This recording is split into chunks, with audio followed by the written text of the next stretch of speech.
И данная запись после уже тренинга будет доступна на YouTube-канале MoveGreen. Так, мне приходится параллельно еще подключать участников, поэтому я немного отвлекаюсь. Так, хорошо. Кроме того, всех участников я попросила бы зарегистрироваться, да, на данном тренинге, как это возможно, то есть написать в общий чат ваше имя, фамилию, организацию, которую вы представляете, а также, если вы можете, то поделиться вашей контактной информацией. Это может быть или номер телефона, или email, да, как вам удобно. Так, кроме того, из технических моментов, я хотела бы сказать, что для участников данного тренинга у нас подразумевается сертификат, и все, кто хочет получить сертификат, вам нужно будет в конце тренинга написать свое имя, фамилия, и мы тогда отправим вам сертификат на ваш email.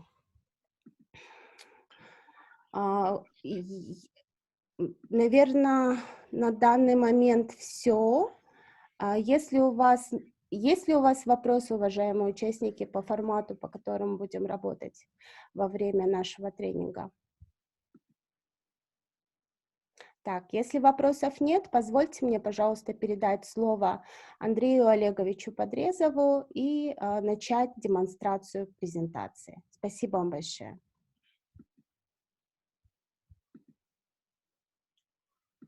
Я приветствую всех участников семинара. Надеюсь, он будет рассказан простым и понятным языком, а в общем-то довольно несложных на самом деле с точки зрения метеорологии и явлений. Представляться не буду, Мири меня уже представила, да, и многие из участников меня знают лично. Поэтому давайте начнем. Следующий слайд, Мири, пожалуйста.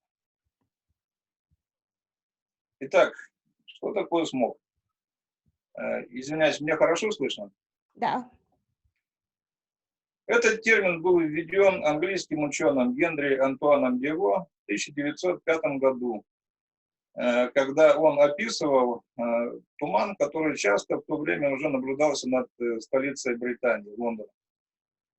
И уже тогда он написал, что привлекать науку для объяснения этого явления нет никакой необходимости, потому что совершенно ясно, что это порождение городской среды и плохих условий погоды. И он был абсолютно прав. Причиной возникновения смога было широкое использование в английских энергетических системах и английской промышленности дешевого угля, который содержал много серы и был высокозольным.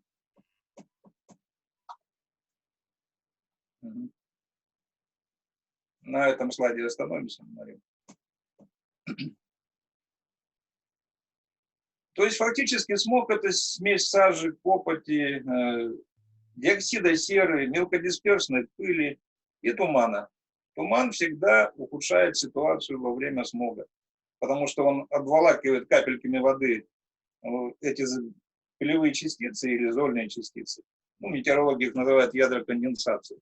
И концентрация веществ, особенно если эти вещества, загрязняющие воду, растворимы, увеличивается на 30-60%.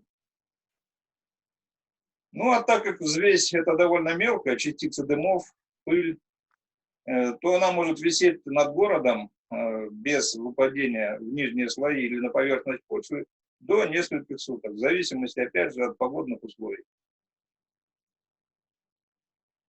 Итак, Великий Лондонский смог. Он наблюдался в 1954 году, 52-м, если я ошибаюсь, и длился не очень долго, с 5 по 9 декабря. Но для столицы Британии это было нечто. Вплоть до того, что закрывались движения не только морских судов, но и автотранспорта, закрывались кинотеатры, потому что эта смесь легко проникала в помещение, из задних рядов кресел не было видно экрана. Ну, англичане были привыкшие к туманам, поэтому пока большого внимания на смог не обратили. Пока не начались последствия. За месяц после этого смога в столице Британии от ОРВИ и респираторных заболеваний умерло 4000 человек. Это были в основном старики и дети. Как оказалось, этим не кончилось. Дальше за пару месяцев умерло еще 8000. То есть жертвы прямые жертвы смога достигли 12 000 человек, а около 100 000 заболело. И чуть ли не все получили хронику. Но это, конечно, заставило правительство и общественность пересмотреть взгляд на безопасность лондонских туманов. И все это вылилось к тому, что уже в 1954 году был выпущен закон города Лондона, закон о чистом воздухе. Фактически вот эта дата и считается началом экологического движения в мире.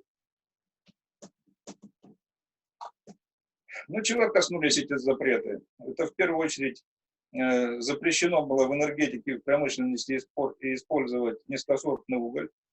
В Англии было достаточно своего высококачественного угля, но послевоенные годы разруха, и англичанам было выгоднее экспортировать этот уголь качественно, а не использовать его на своих предприятиях. Это было прекращено, и они запретили автобусы на дизельном топливе. Дизель тогда был еще несовершенен, которые давали много копоти. Но самое главное, был введен запрет на действие каминного отопления в Лондоне. Ну, что такое камин? Каждый из вас себе прекрасно представляет. Камин греет, пока горит. А во время Великого смога температура в Англии понизилась до в Лондоне понизилась до -10. И жители жгли камины практически непрерывно. Так что основной запрет коснулся еще каминного отопления английской столицы. Вот это, в общем-то, и вся физика смога. То есть, когда при условиях погоды неблагоприятных для рассеивания примесей в воздух выбрасывается много пепла, сажи, мелкодисперсной пыли, и наступает смог. И вот смог этого типа и наблюдается в Бишкеке. Следующий слайд, пожалуйста. Итак, источники загрязняющих веществ в городах. Ну, я выделил только самые основные, причем в той последовательности, характерной для Бишкека. Это угольные ТЭЦ, частные дома с печным отоплением, автотранспорт, промышленные предприятия, но для нас это не совсем актуально, и мусороперерабатывающие предприятия. Для Бишкека это наш городской санитарный полигон, проще говоря, свалка. От чего зависит степень загрязнения атмосферы? Ну, в первую очередь, конечно, от количества выброшенных загрязняющих веществ и их химического состава. От высоты, на которой осуществляются выбросы. И, конечно же, от условий погоды, которые могут либо благоприятствовать, либо препятствовать рассеянию этих веществ. Что такое рассеяние? Они просто смешиваются с воздухом и разбавляются концентрацией. Источники загрязнения атмосферы. Они различаются по мощности выброса. Мощные, крупные, мелкие. Ну, мощные – это ТЭЦ, мелкие – это автомобиль. В высоте выброса. Низковысотные считаются те, у которых высота выброса менее 50 метров. А высотные – это 50 метров и больше. Ну и температура выходящих глазов. То есть, если температура превышает 50 градусов, то это считается источник горячий. Если нет, то холодный. По составу они делятся на газообразные выбросы, твердые и жидкие.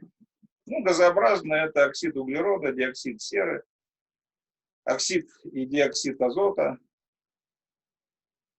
ну и различные другие вещества, которые выделяются при сгорании углеводородного топлива. И вот здесь, в этих газообразных выбросах, абсолютным лидером во всех странах по валовым выбросам в год, в месяц, в неделю, безусловно, является автотранспорт. Чем газообразные выбросы с точки зрения рассеивания отличаются от пыли и твердых выбросов? Они при любых условиях очень хорошо и быстро перемешиваются с окружающим воздухом. То есть рассеяние их в атмосфере происходит на несколько порядков быстрее, чем рассеяние аэрозолей, органических или неорганических. От чего зависит рассеивающая способность атмосферы? Ну, в первую очередь, конечно, от вертикального распределения температуры. То есть, если температура по высоте уменьшается, значит, Земля нагрета, вверх идут теплые восходящие потоки, которые быстро разбавляют твердую фракцию примесей на большой объем воздуха. Дальше по важности идет ветер. Ветер больше осуществляет рассеяние в горизонтальной плоскости. То есть, чем сильнее ветер, тем меньше будет концентрация примесей в приземном слое воздуха. И на последнем месте можно поставить осадки, которые вымывают загрязнение из воздуха. Ну, на первом месте здесь все-таки жидкие осадки, это дождь. Ну, чуть-чуть хуже эту проблему решает снег. Я уже говорил, что при возникновении тумана концентрация примесей резко возрастает. Если туман длится более 2 суток, концентрация примесей в приземном слое воздуха может вырасти на 60% от первоначальной. Почему? Тоже уже объясняю. Во влажной среде происходит образование микроскопических капелек тумана, на которых оседает большое количество различных аэрозолей. Если они водорастворимы, они образуют свои соединения, которые начинают уже вступать в реакции между собой. И гораздо хуже человек переносит влажный смог, вот так и называют, при контакте поверхности кожи с поверхностью, с капельками тумана и при контакте, при дыхании, то есть это трахея, горло, гортань и так далее. Ну и, конечно, глаза. Дальше. Если складываются такие условия, что воздух внизу холоднее, чем вверху, вот такое явление называется температурная инверсия, а еще их называют приземной инверсией. И для Бишкека это очень частое явление зимой. То все загрязняющие вещества из низковысотных источников, поднимаясь вверх, наталкиваются на слой этого нагретого воздуха и не могут преодолеть его и подняться выше. То есть этот инверсионный слой, как крышка, накрывает город и задерживает все выбросы ниже себя. Причем такая ситуация может длиться сутками. Для Бишкека повторяемость инновационных ситуаций 86% в году дней достигает. Так вот, инверсия температуры приводит к тому, что ситуация с загрязнением воздушного бассейна ниже, например, 200-300 метров резко обостряется.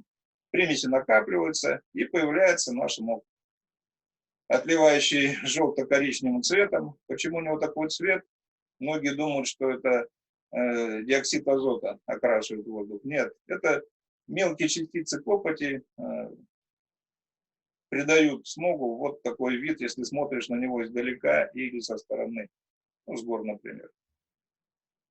Еще раз, инверсионные условия зимой у нас очень часто.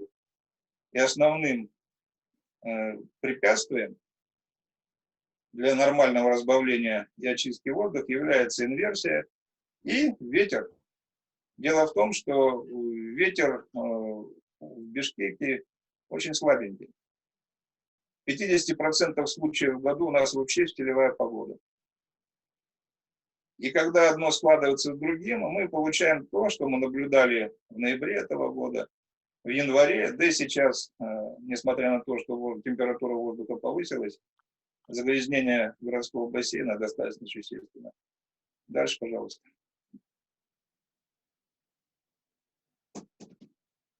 Следующий слайд, Марина.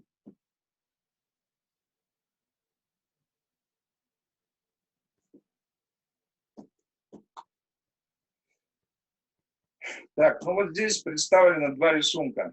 Это та пресловутая роза ветров, о которой сейчас любит говорить каждый второй, не считая каждого первого. На самом деле роза ветров – очень простая вещь. Это повторяемость направления ветра в зависимости от сторон горизонта. Ну, вот посмотрите, первый слайд, левый. Это данные метеостанции Бишкек. Это рядом с производством Coca-Cola Buters, западная часть города. И вот если вы посмотрите на жирную черную линию, которая замыкает концы векторов повторяемости ветра, вы увидите, что основные ветра у нас здесь западные и южные. И повторяемость южных ветров ничуть не меньше, чем западных. Западный, южный, юго-восточный. А вот северо-восточный ветер 10% только. Северных ветров здесь вообще почти не бывает. Это, говорю, западная конечность города. А правый рисунок – это метеостанция старого аэропорта. Он стоял на территории современного Джала, гораздо ближе к горам, чем метеостанция Бишкек. И вот здесь-то абсолютно преобладающим являются ветры южного направления. Это тот самый ветер с гор, который делает микроклимат Киргизии-1, Киргизии-2, Асанбая намного более благоприятным, чем ветер из северных окраин Бишкека. Это горно-долинная циркуляция, горно-долинные ветры, которые каждый день приносят на южные окраины города свежий воздух. И циркуляция это работает практически постоянно.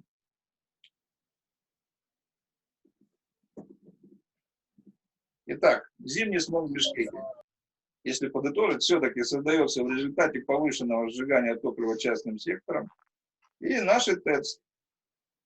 При этом выбросы автотранспорта в году относительно равномерно распределены. Даже более того, в летний период, в теплый период года количество машин на дорогах города явно возрастает.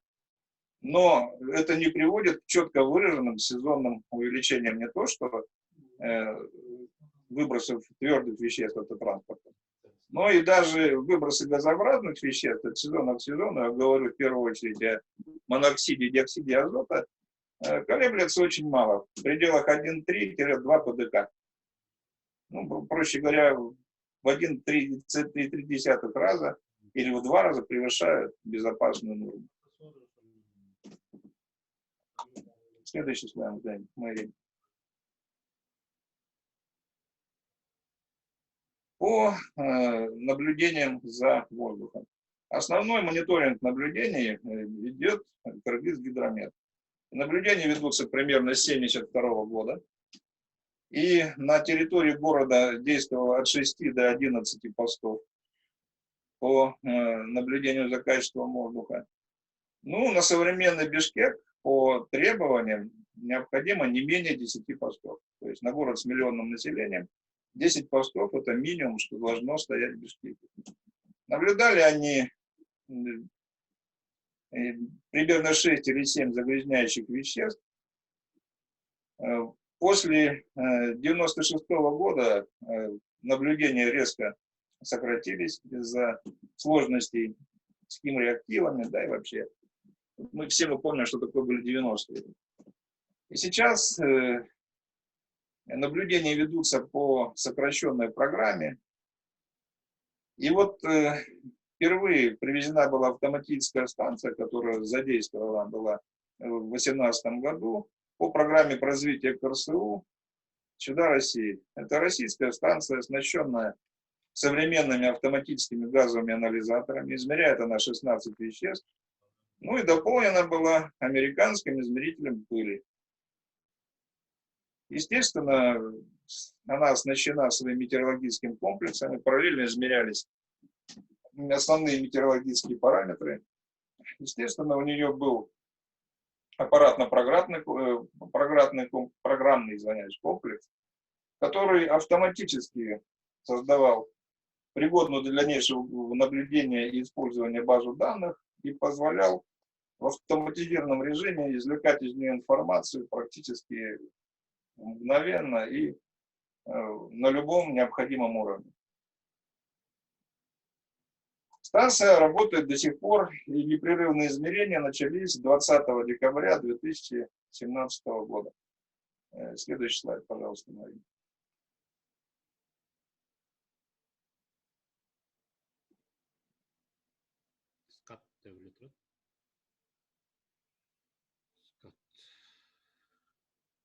Следующий слайд можно поставить, Марина? Спасибо.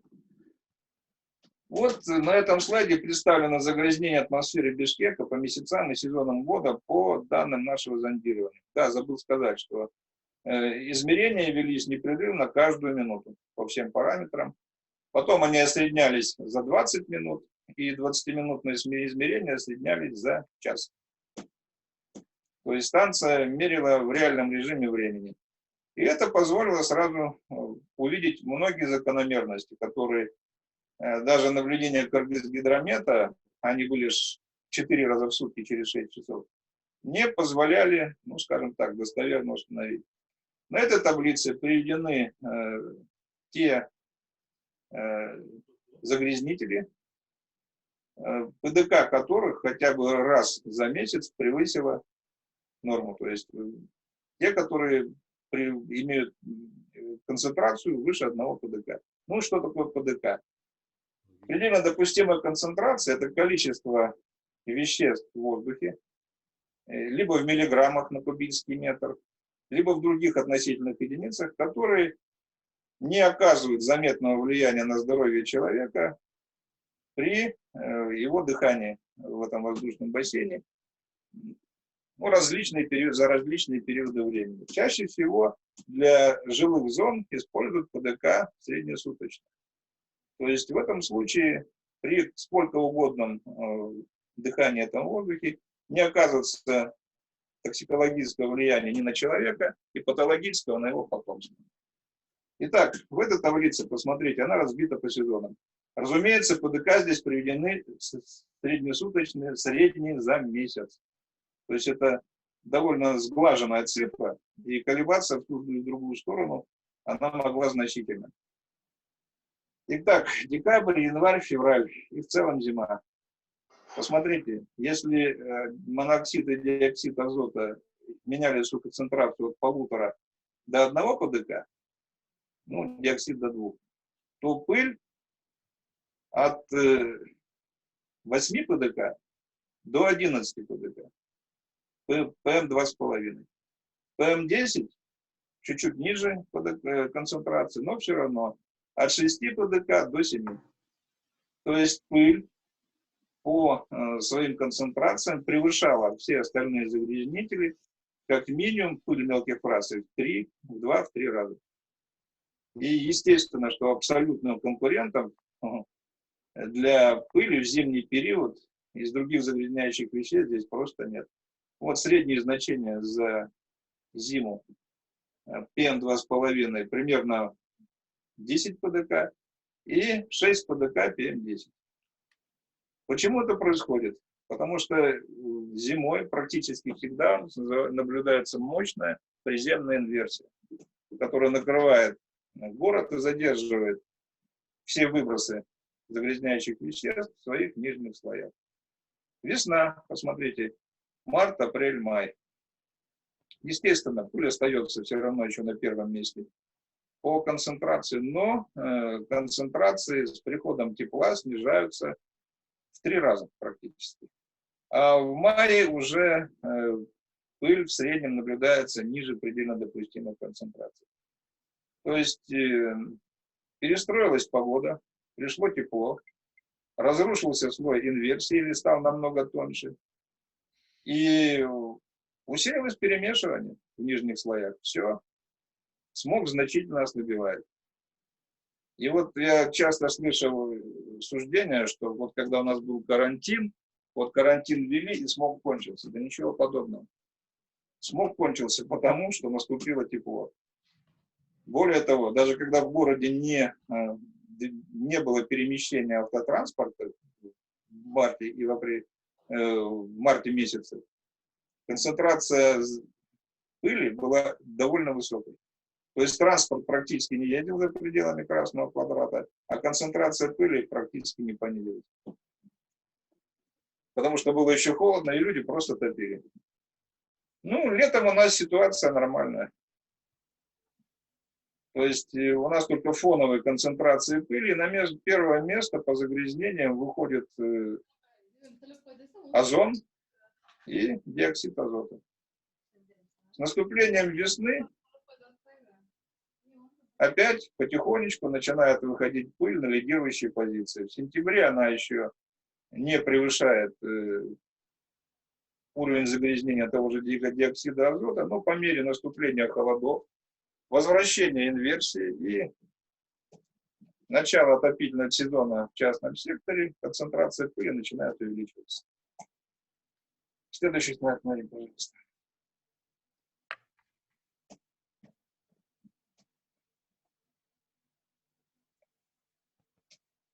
Вот посмотрите, это наши данные, зимний сезон. Я уже проговорил его по той табличке, но посмотрим на абсолютные всплески того же ПДК. Вот 7 января 2018 года концентрация пыли ПМ2,5 достигала 21 ПДК и держалась больше суток, эта концентрация.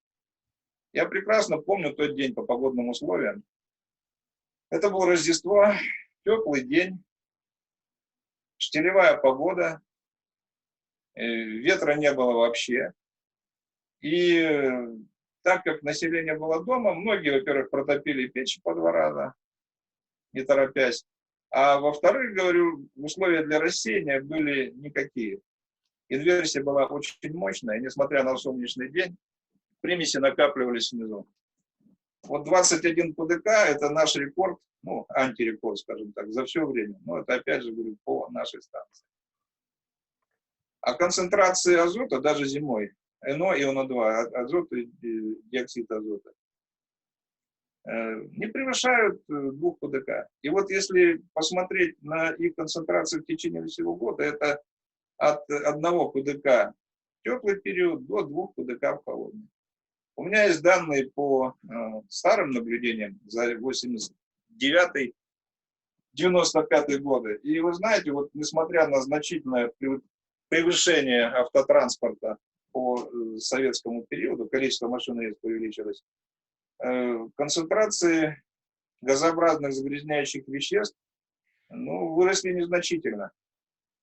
Как это не удивительно. То есть это еще раз говорит о том, что газообразные выбросы очень хорошо разбавляются атмосферой при практически любых погодных условиях. На рисунке показан суточный ход. Да, Нарим, давайте следующий слайд, там этот рисунок сдублирован. Суточный ход пыли зимой. Ну, еще раз, мы говорим пыль, на самом деле понимаем, что это копоть, сажа, зола, минеральный аэрозоль. В основном, конечно, копоть и сажа. Вот посмотрите, здесь за январь показан суточный ход изменения концентрации в течение суток на основании результатов 2 станций. Верхний график – это наша станция, январь 2018, а нижний график – это станция, которая работает в американском посольстве. Я специально взял ее за 3 февраля, то есть это было 2 дня назад, чтобы сравнить. И они на самом деле показывают идентичные вещи. Если посмотреть на график, двигаясь по нему, наш график, двигаясь по нему справа налево, видно, что минимальная концентрация пыли наблюдается примерно в 6 часов утра. Дальше начинается небольшой рост. И с 10 до 12 часов утра мы имеем первый максимум. Ну, понятно, пошел автотранспорт, кто-то затопил печки, но немногие. 15-16 часов концентрация чуть-чуть падает. И второй максимум наступает с 9 до 11 часов ночи, основной. И концентрация здесь примерно в 2 раза выше, чем в 11-часовой максимум. И вот это характерно для любых картин. Почему бы не взяли? По диоксиду азота то же самое. То есть первый максимум у нас наступает примерно в 10-12 часов дня, второй в 11-12 часов ночи, и он в 2 раза более интенсивный по концентрации, чем первый. Данные американского посольства показывают то же самое. Вот посмотрите. Движемся также слева направо. 9 часов утра и 10 часов утра, 2 зеленых квадратика. Потом пошел рост. И хуже всего ситуация с 8 часов вечера до 12 часов. То есть 2 независимые станции показывают одну и ту же суточную картину. Следующий слайд, пожалуйста.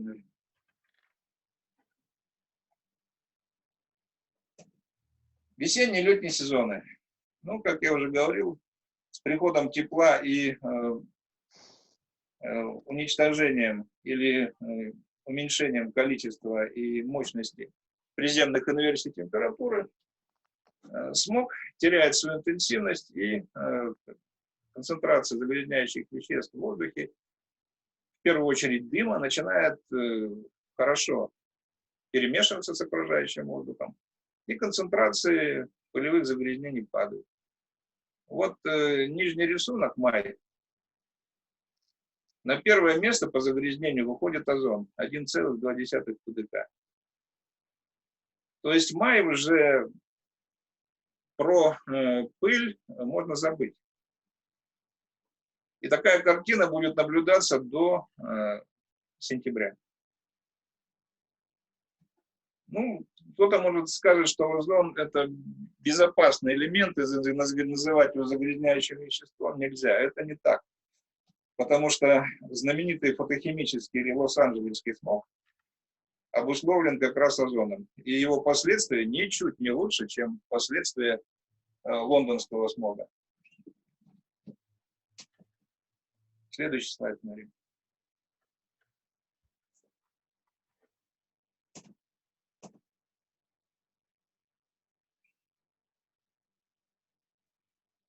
Да, вот на этом остановимся, потому что в целом про осень я уже говорил. Итак, посмотрим на графики. С сентября концентрация пыли начинает возрастать. Верхний график – это октябрь, нижний – ноябрь. Вот посмотрите, концентрация пыли не превышает 2 ПДК. Примерно до 16-17 октября. Это 2018 год. Ниже голубой линии показана концентрация диоксида азота. Она, в общем-то, повторяет ход пылевых загрязнений и тоже держится в пределах 1-1,5 ПДК. 16 числа было первое резкое изменение погоды. Я прекрасно помню условия этого года, мы их регистрируем параллельно с такими вещами. Я же говорил, метеокомплекс на станции работает в автоматическом режиме. Первый снег, частный сектор начал резко топить, и концентрация пыли PM2,5 резко повысилась. Вот посмотрите, это вторая пила, которая длится до, грубо говоря, до 25 числа. Это реакция состояния загрязнения воздуха на заработавшие печи частного сектора, ну и ТЭЦ начинает топить интенсивнее. Правда, отопление тогда еще не было включено. Отопление включили, по-моему, отопление включили 17 числа. А ниже картинка за ноябрь. Вот посмотрите. После первого атмосферного вторжения наступила относительно теплая погода, а настоящая зима пришла 12 ноября. И вот сразу вот такой график. Концентрация PM2,5 достигала 16 ПДК. То есть реакция на печное отопление и на интенсивность работы ТЭЦ наступает незамедлительно, буквально в течение суток, если не быстрее.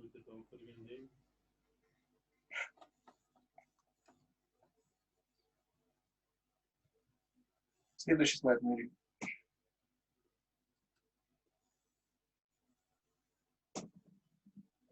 Это современные карты загрязнения воздуха Бишкека по современным датчикам. Слава богу, их уже довольно густая сеть. И вот перед вами карта за 27 января, 11 часов утра. Ну, я привел погодные условия в этот день, на это время. Это температура около минус 5 градусов Цельсия.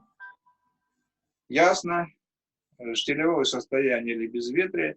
И перед этим было несколько дней холодов, когда ночью температура опускалась до минус 12, минус 14, а днем оставалась слабо отрицательной. То есть не переваливала за ноль, а была примерно минус 5, минус 6 градусов ниже нуля. Явно выраженный слой, мощный слой инверсии. И в нижнем слое под ней накапливаются, не рассеиваясь,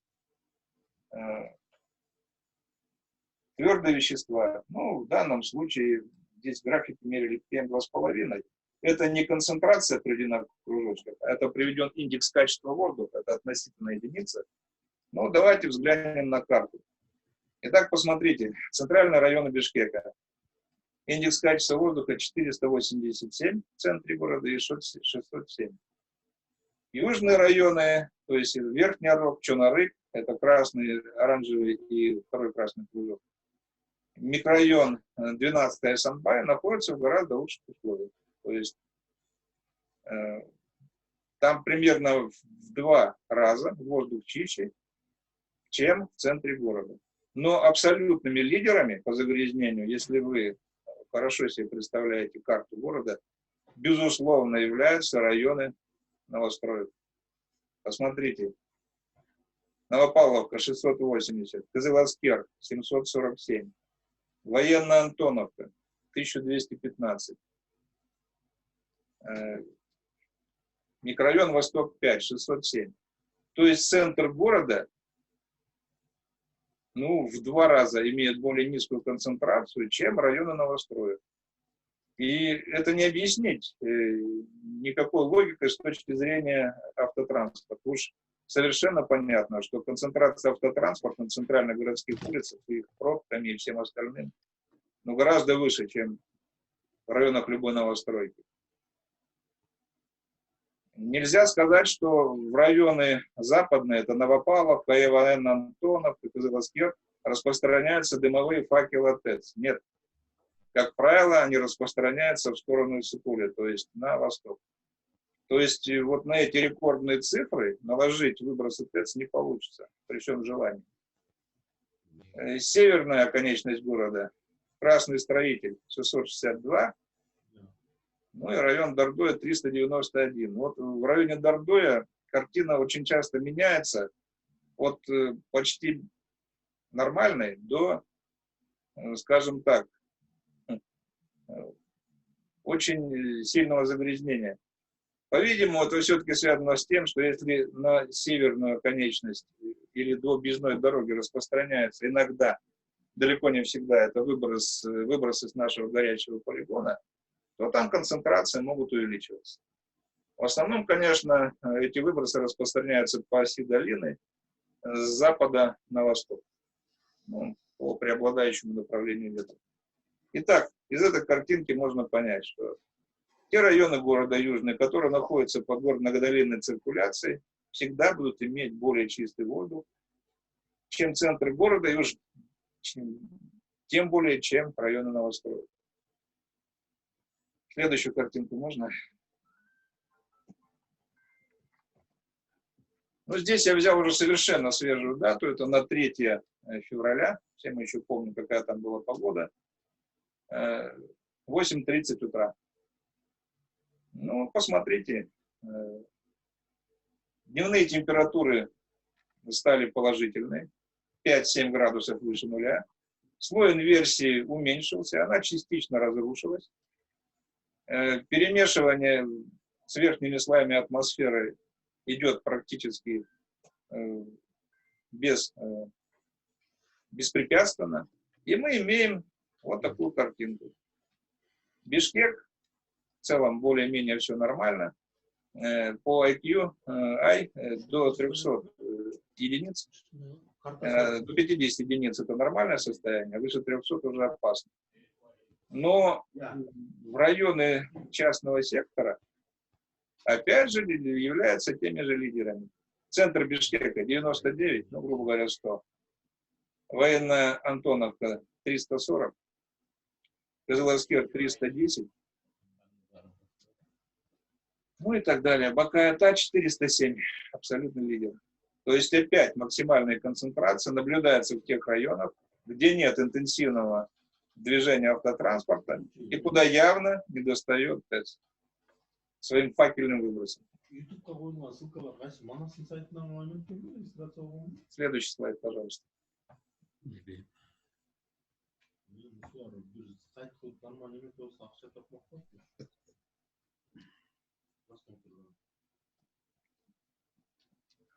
Нет, предыдущий Мэри.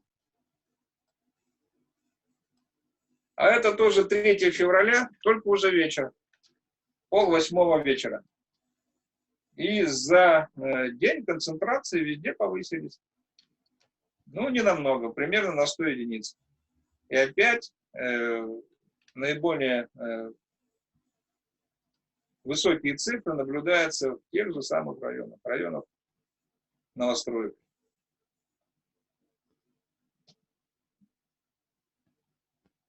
Ну, вы не думайте, что я так специально подобрал эти картинки. Если вы заходите на 24 KG, а там периодически выставляют информацию по этой карте, и проанализируете ее за неделю или за пару недель, вы убедитесь, что эта картина сохраняется практически всегда.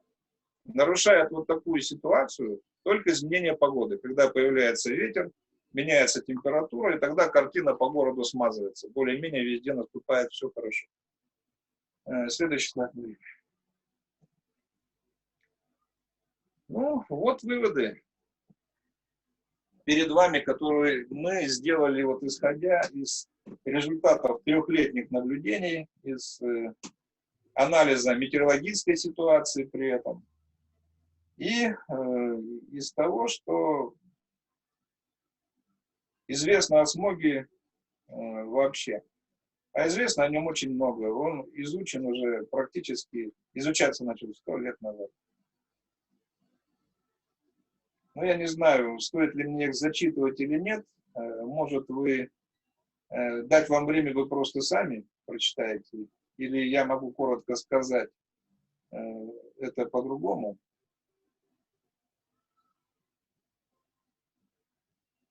Прочитайте, наверное, сами, потому что дальше уже будет еще один слайд, и начнется обсуждение, вопросы и так далее. Давайте дадим пару минут участникам ознакомиться с этим и следующим слайдом, и дальше можно переходить к вопросам.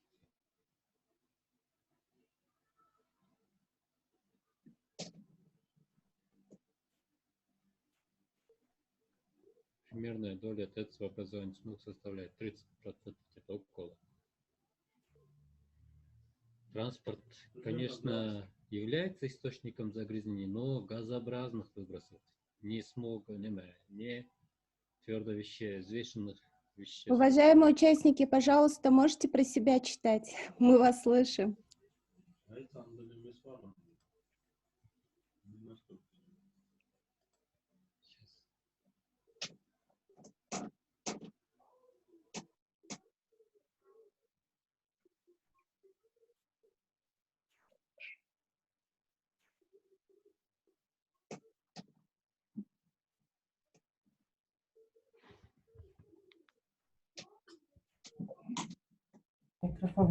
Скажите, пожалуйста, а вопросы уже можно задавать? Мария, сейчас еще один слайд, последний, и мы начнем уже, перейдем к сессии вопросов-ответов. Давайте тогда на следующий слайд перейдем, да, Андрей Олегович? Ну, я-то и знаю, это надо спрашивать у тех, кто читает. Вы успели ознакомиться, да, с вот этими выводами, уважаемые участники? Да. Да. Хорошо, спасибо большое. Тогда следующий слайд. И вот возможные пути выхода. Андрей Олегович, вы можете их проговорить очень коротко, и затем мы перейдем уже к обсуждению. Ну, конечно, давайте я коротко по ним пройдусь. Итак, возможные пути выхода. Это не мои идеи, это идеи из той литературы и по этому вопросу, который я подчеркнул в тех странах, страдающих от того же самого. В первую очередь, это Улан-Батор, Алматы и еще несколько городов мира. Итак, продумана политика заселения и увеличения городской территории. Вы прекрасно знаете, насколько разрослись окраины Бишкека за последние 20 лет. Так вот, задымление города в первую очередь вызвано тем, что вот эти обширные районы отапливаются зимой печами. Современный город должен расти вверх, а не вширь. Это аксиома, и все развитые города мира эволюционируют именно так. В Улан-Баторе те же самые проблемы, именно из-за расширения районов новостроек, которые отапливаются зачастую просто буржуйкой. Так что нашему правительству и политическому руководству все-таки придется решать этот вопрос о пригородах и о том, как вести жилищную политику столицы дальше. Хотят они этого или нет, придется. Применение экономных отопительных систем. В Монголии в течение 5 или 7 лет действовала программа внедрения так называемых экологических печей. Это печи, которые экономят уголь, сжигают его очень мало. Но на средний дом 50-60 квадратных метров по их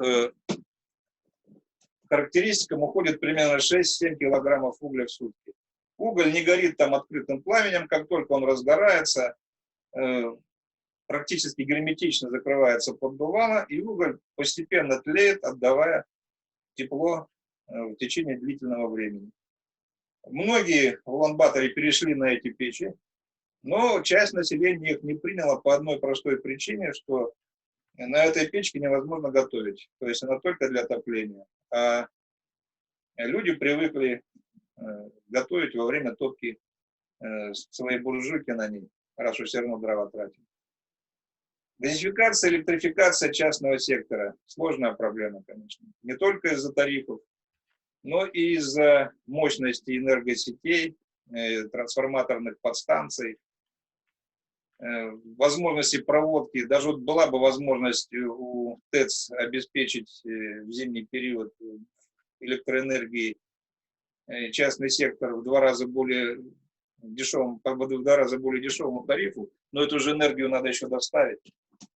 Линии электропередачи, подстанции, разводка по домам и так далее. Ну, это все равно единственный выход, который, ну, скажем так, снизит запыленность воздуха от основного источника. Основного, еще раз повторяю, это, на мой взгляд. Ну, 4-й пункт. Разумная тарифная политика правительства на газ и электроэнергию. Тоже повесить на небогатое население раздутые тарифы – это смешно. Многие перешли на отопление углем, потому что тарифы на газ были высокие, даже в газифицированных секторах. А уж тарифная политика с точки зрения энергетики, ну, тоже в этом смысле не будет выдерживать никакой критики. В Улан-Баторе после 12 часов ночи тариф за электроэнергию понижается на 50% в течение зимы. И сейчас уже стоит вопрос, что после 12 ночи электроэнергию вообще делать бесплатно до 6 утра.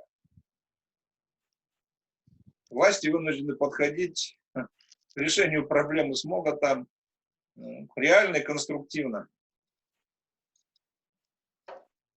И датируются 2 ТЭЦ Улан-Батора из бюджета городской мэрии. То есть эта проблема не вешается на население.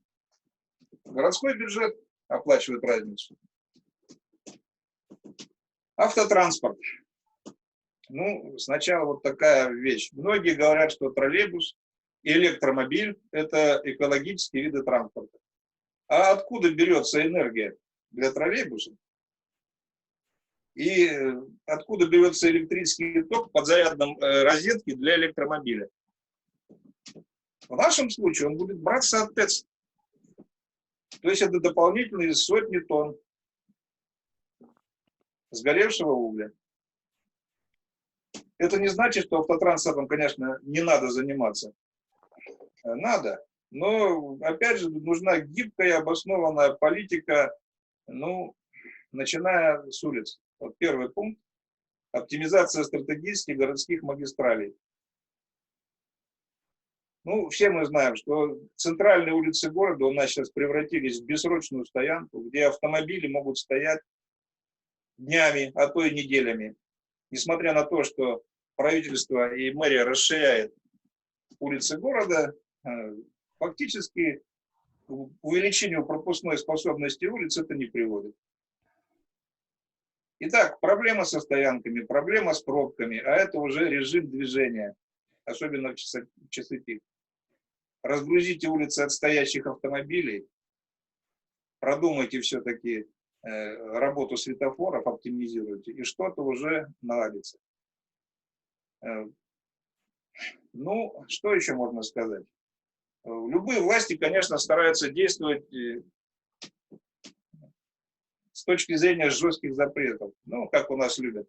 Повысить цены на бензин, запретить автомобилям въезжать в центр города, убрать с улиц автомобили, возраст которых там превышает определенное количество лет. Ну, это, конечно, очень удобно для чиновника, но практически невыполнимо с точки зрения условий Кыргызстана. Поэтому, если освободить стратегические улицы в центре и наладить все-таки основные пассажироперевозки большим транспортом по центральным улицам города, то проблема уже частично будет решена. Избавиться от маршруток полностью, конечно, не получится, потому что далеко не во все городские районы будет проходить большегрузный транспорт, те же автобусы и те же троллейбусы. С точки зрения стоянок, вот в Алматы нашли такой выход.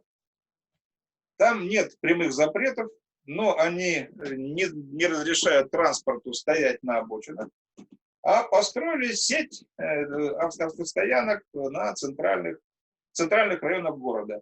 Но все эти автостоянки платные, причем плата не дешевая. И человек уже начинает думать, а что ему проще, все-таки на троллейбусе или на автобусе проехать до работы? Или ехать на машине, потом ставить эту машину на автостоянку, добираться до работы пешком, бывает значительное расстояние, а после этого еще и заплатить столько, что подумаешь в следующий раз, ехать на машине на работу или нет. Это вот я сам попадал в эту ситуацию там, и многие мои знакомые вынужденно оставили езду на автомобиле именно вот по этим причинам.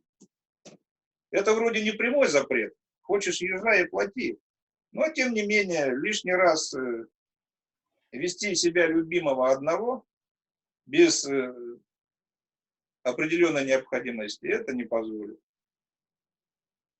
Вот про это именно третий пункт. Запретом ничего не добиться. Нужно путем гибкой финансовой и административной политики все-таки поставить человека в условия, чтобы у него был выбор.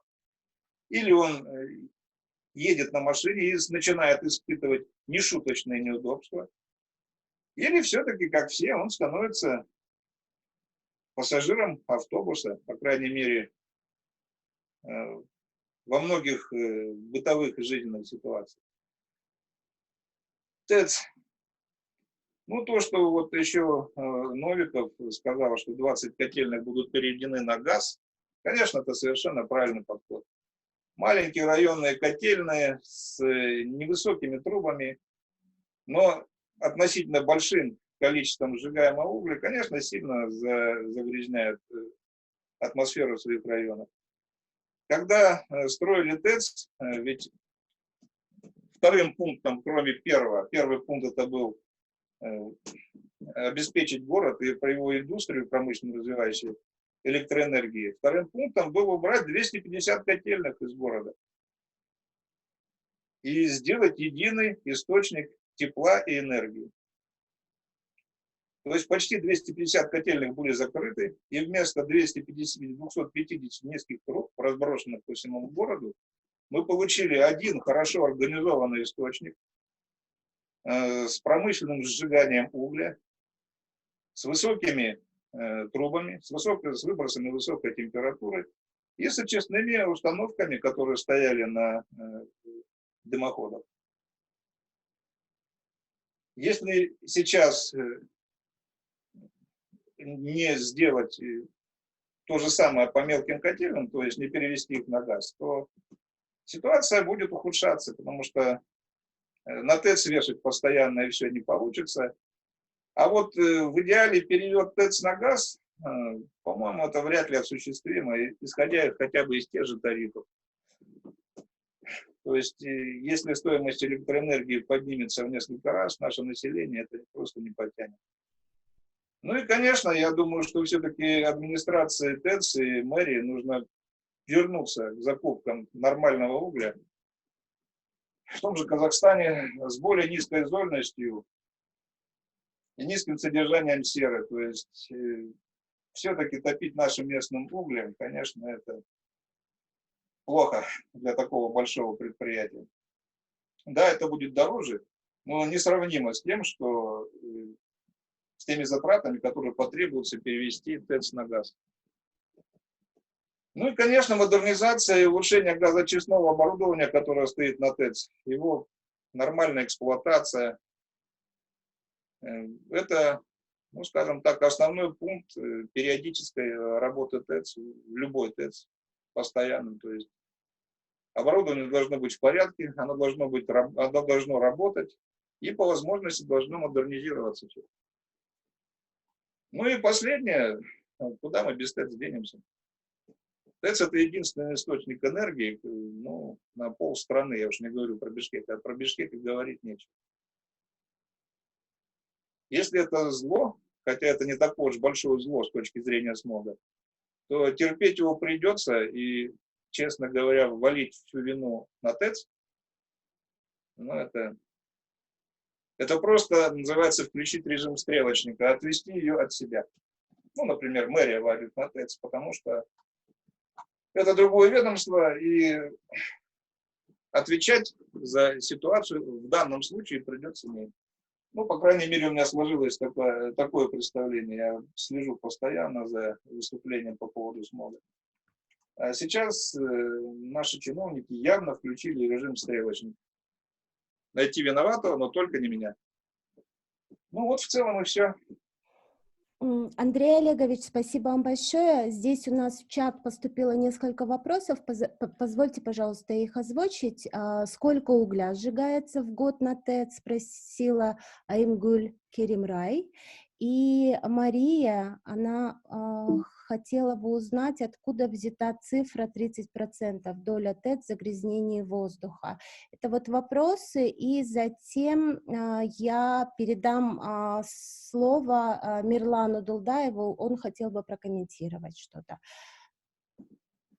Откуда взята цифра 30%? Значит, в советское время паспортизация выбросов по крупным предприятиям городов была обязательной открытой информацией. Так вот, в зависимости от размеров города и наличия промышленности в нем, количества жителей, средние вариации по городам Союза звучали так: 70-80% автотранспорт и 20% ТЭЦ. Частный сектор тогда не учитывался вообще практически, потому что, во-первых, Росгидромет и вообще гидромет мерил только взвешенные вещества в общей концентрации, без деления по фракциям, там PM2,5, PM10 и так далее. Ну, реально цифра 30% представляется вполне оптимальной. конечно, не 98% очистки, как говорят представители ТЭЦ, но и не валить на ТЭЦ, скажем так, 70% за образование смога. Мгм. И вопрос был по поводу, сколько угля сжигается на ТЭЦ в год? Ну, сейчас я тоннаж не знаю. Вот среди слушателей есть представители этого предприятия, они могут ответить лучше. В принципе, это не имеет значения большого. Почему? Потому что все определяется, ну, скажем так, коэффициентом улавливания очистного оборудования и качеством самого угля. То есть его дольностью и технологией сжигания.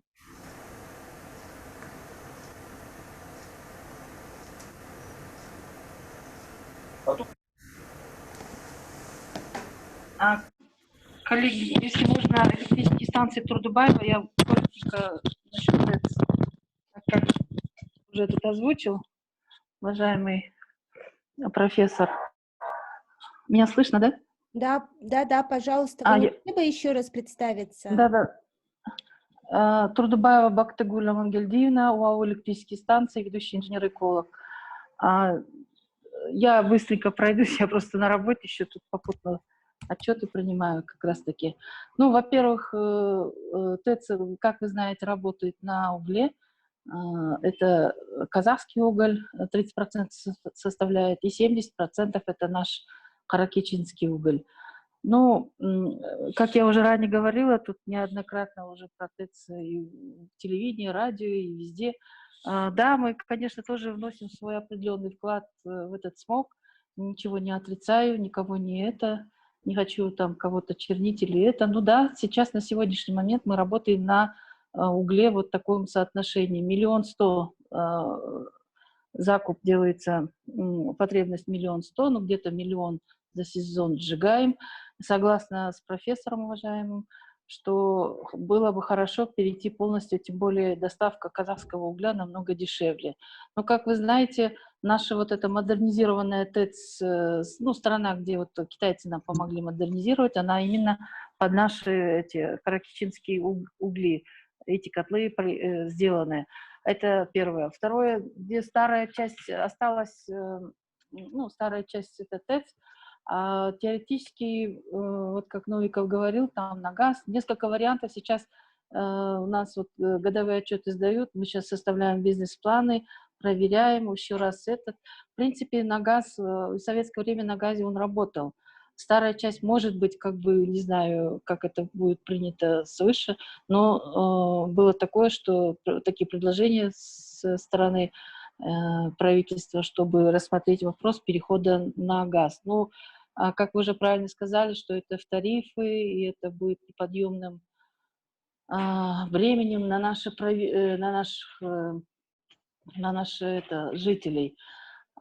Ну, конечно, в отношении того, что мы сколько процентов носим загрязнения воздуха, у меня последние данные таковы, что в 2018 году нам госохрана окружающей среды лесного хозяйства при правительстве Кыргызской республики дали 14%. У меня такие официальные данные есть. С тех пор я несколько раз запрашивала посчитать нам вообще, ну, вот эту вот ситуацию разъяснить.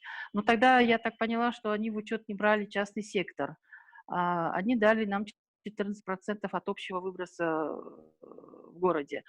Сейчас последнее письмо я получила от нового директора департамента охраны окружающих Утмановой, что в ближайшее время, ну, я и знаю, что ПРООН сейчас включился в исследовательские программу, и они тоже будут, я надеюсь, посчитают, но это все-таки все равно не успокаивает. Мы, наверное, сейчас нет альтернативы. Вы правильно сказали, север большую часть обеспечивает ТЭЦ и теплом, и электроэнергией. Пока что мы будем покупать уголь. Не знаю, правда, в каком теперь соотношении это будет. Сейчас вот мы рассматриваем варианты. Ну, мы загрязняем, да, я не отрицаю, но мы, извините, пока по-другому не получается. работать. И в то же время мы выплачиваем, у нас, вы знаете, понятие экоплатежи, около 7-10 миллионов мы выплачиваем ежеквартально за выбросы, это раз. И второй момент, также мероприятия мы предусматриваем, каждый год закладывается, вот сейчас мне принесли, я сейчас посмотрю, сколько было в этом году. То есть мы свои фильтры периодически проводим капитальные текущие ремонты. На старой станции там 93-94% очистки, а на новой почти 99%. Ну, в общем, мы тоже живем же в этом городе, дышим этим воздухом, тоже стараемся какие-то мероприятия проводить. Но пока что вот прям завтра, что перейдем на газ, я вам этого не могу и не обещаю. Мы будем на угле. Другой момент, хорошо было бы, но, как вы знаете, это поддержка местной угольной промышленности в связи с этим же. Вот если у нас вот 2 ТЭЦ, электрические станции, и 6 ГЭСов, вот на ТЭЦ Ош, там на мазуте и газе. Есть у нас еще котельные, мелкие котельные, там Козылкие, тоже вот перешли поддержать местную промышленность, тоже на угле. Поэтому сейчас, вот сегодня-завтра этот вопрос, я думаю, что не решится. Другое дело, будем предусматривать мероприятия, которые будут минимизировать экологические катастрофы, смог. Но на сегодняшний день только так. Пока что так. Спасибо вам. Спасибо вам большое за ваш комментарий, он был очень полезен. Андрей Олегович, давайте тогда перейдем дальше. У нас очень много участников, которые хотят вам задать вопросы. И первый у нас на очереди Мирлан Далдаев. Уважаемые коллеги, прежде чем у нас начнется сессия вопросов-ответов, я рекомендую установить регламент, то есть хотелось бы дать всем желающим возможность задать вопрос, то есть не более 3 минут каждому участнику. Хорошо? Я надеюсь, что вы согласитесь с этим. Спасибо вам большое. Мирлан, мы вас слушаем. Спасибо. Меня слышно, да? Да, мы вас видим и слышим. Да. Уважаемые коллеги, уважаемый Олег Андреевич, спасибо за презентацию. На довольно популярном, доступном языке вы объяснили ту ситуацию, которую мы имеем. Действительно, проблема это всех городов, крупных городов. Вы даже предысторию с Лондона начали. Действительно, это бич городов, от этого нам никуда не деться, разве что только принять какие-то меры, о чем вы говорите, либо ряд таких направлений по модернизации и так далее.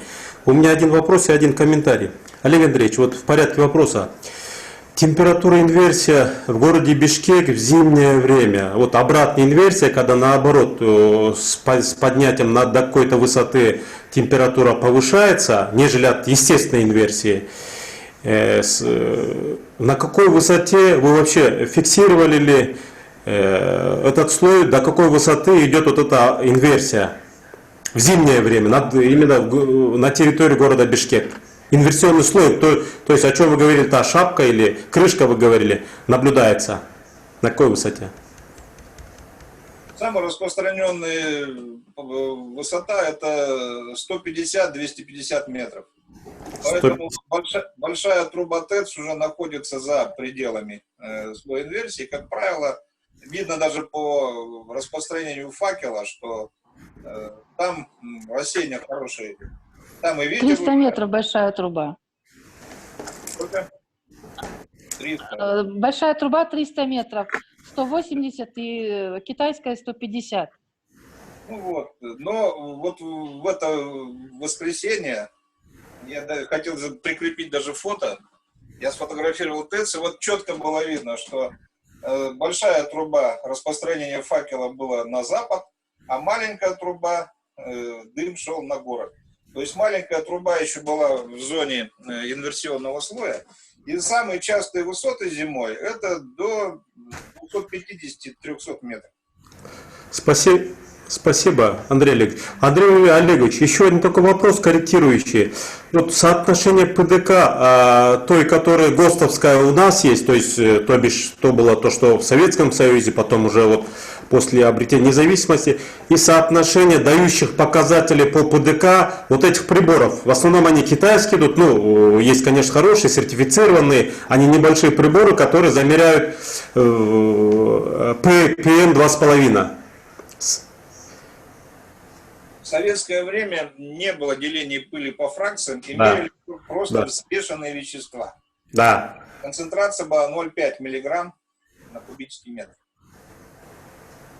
Сейчас, когда пыль начали делить по фракциям по рекомендациям ВОЗ, и для PM10, и для PM2,5 есть свои ПДК. Они, конечно, значительно ниже, чем концентрация. Ниже, да. И спасибо. Еще просто комментарий, Андрей Олегович. Вот касаясь вашего доклада, я бы хотел отметить, есть исследования, и это еще подтверждается. Конечно, вы просто, может быть, упустили из поля зрения, что усиливается смог еще под влиянием, в данном случае, азиатского максимума, то есть сибирский антициклон, он как бы выхолаживает, то есть понятно, что безветренная погода, ветер блокируется, то есть и местные ветры, локальные, в том числе горно-долинные ветры блокируются, и значит, это добавляет, усиливает смог на территории города Бишкек, особенно когда азиатский максимум, та часть зона покрывается территорией города Бишкек. Потому что идет выхолаживание воздуха, как бы выжимает всю, образуются туманные сгустки. Я думаю, это тоже, Олег Андреевич, вы, наверное, согласитесь, что он именно в период влияния азиатского максимума, он то есть усиливает деятельность смога. Я просто не стал углубляться в эти синоптические детали. На самом деле максимальная повторяемость инверсии у нас, когда над нами устанавливается периферия западного антициклона, Да. и мы получаем устойчивые дни с отрицательными температурами. То есть инверсия возникает именно тогда. Я говорю, просто не стал уже этот механизм. Спасибо, Олег Андреевич, спасибо. Спасибо большое, Мирлан, за ваш комментарий, за ваши вопросы. Позвольте, пожалуйста, следующее слово передать Лыченко, госпоже Лыченко, пользователь Мария де Кассел. Здравствуйте. Андрей Олегович, такой вопрос. Кроме базы данных по пыли и по АКИ, индексу качества воздуха, который предоставляет американское посольство на сайте AirNow, какие открытые базы данных исторических наблюдений у нас есть? Ну, официальная база данных открытая, это Кыргызгидромет. Они официальная организация, которая ведет мониторинг загрязнения атмосферы и должна вести. Но американское посольство, я не совсем до конца расслышал у вас вопрос, искажение звука было. Что-то или микрофон у вас плоховато работает. Ну, просто я знаю, что есть открытая база данных исторических наблюдений, начиная с 6 февраля 2019 года. Она выставляется на AirNow.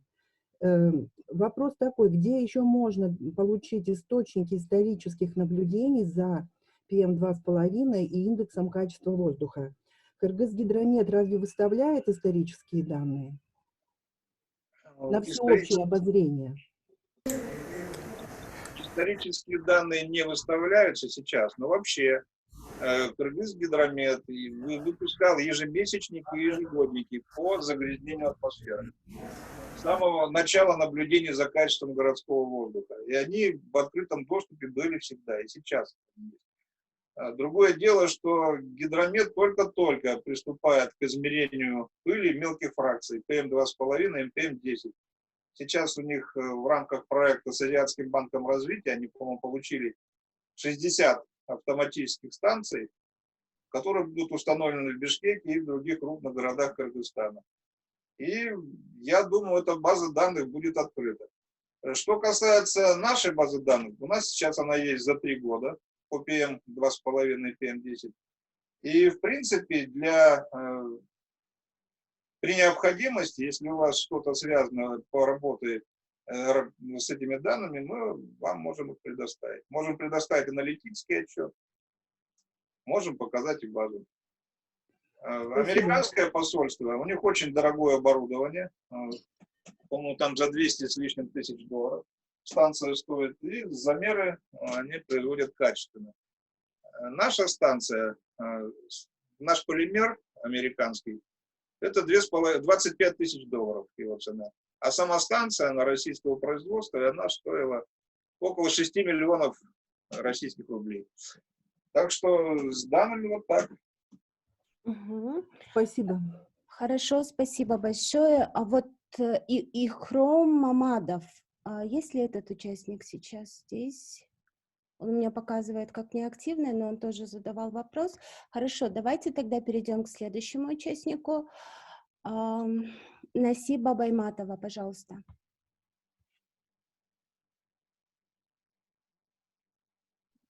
Да, здравствуйте. Я хотела бы узнать, проводится у вас инвентаризация выбросов, то есть на основе чего вы рассчитываете, что 80% от автотранспорта, то есть загрязнители не приходятся на автотранспорт, то есть, соответственно, должны быть проведены какие-то расчеты, и такие же утверждения было и насчет того, что 30% приходится на ТЭЦ. То есть один из методов — это проведение инвентаризации. Проводится ли она у вас? Ну, разумеется, силами одной кафедры в несколько человек мы не можем провести инвентаризацию. Инвентаризации проводились при паспортизации промпредприятий на закате Советского Союза. Я сам в них участвовал 3 года. Мы составляли так называемые экологические паспорта предприятий по загрязнениям воздуха, сбросам в воду и загрязнению почвы. И силами кафедры, конечно, паспортизацию провести нельзя. Что касается вот этой цифры 80, 30 и так далее, это среднестатистические цифры из достоверных источников на время заката Советского Союза по многим промышленным городам. У меня есть сводная таблица по городам России и городам Центральной Азии. Так что это примерные цифры, которые характерны для такого города, как Бишкек, с небольшой относительно долей промышленности, основными долями автотранспорта и предприятий энергетического сектора. Что касается автотранспорта, еще раз повторю, что с точки зрения валовых выбросов, загрязняющих веществ в воздух, вернее, автотранспорт можно пересчитать по количеству завезенных ГСМ. Вы задаете такой вопрос, вы прекрасно, я так вижу, понимаете, о чем говорю. Но еще раз, тоннаж выбросов и смог – это немножко разные вещи. Для смога нужна копоть, дым, пыль, это в первую очередь, и низкие температуры, маленькая проветриваемость. А газообразные загрязнения, они хорошо перемешиваются с окружающим воздухом уже на небольшом расстоянии от источника. И непосредственно на образование смога прямого влияния не имеют. Да, я прекрасно понимаю, но я за то, чтобы данные были достоверные. То есть правильно ли я понимаю, что паспортизация, которую вы так называете, которая, наверное, то же самое, что инвентаризация, проводилась много лет назад и за последнее время не обновлялась, верно? Ну, конечно. Угу. Спасибо. Хорошо, спасибо большое. Следующий вопрос. Павел, пожалуйста. Я так предполагаю, это Павел Исаенко, да?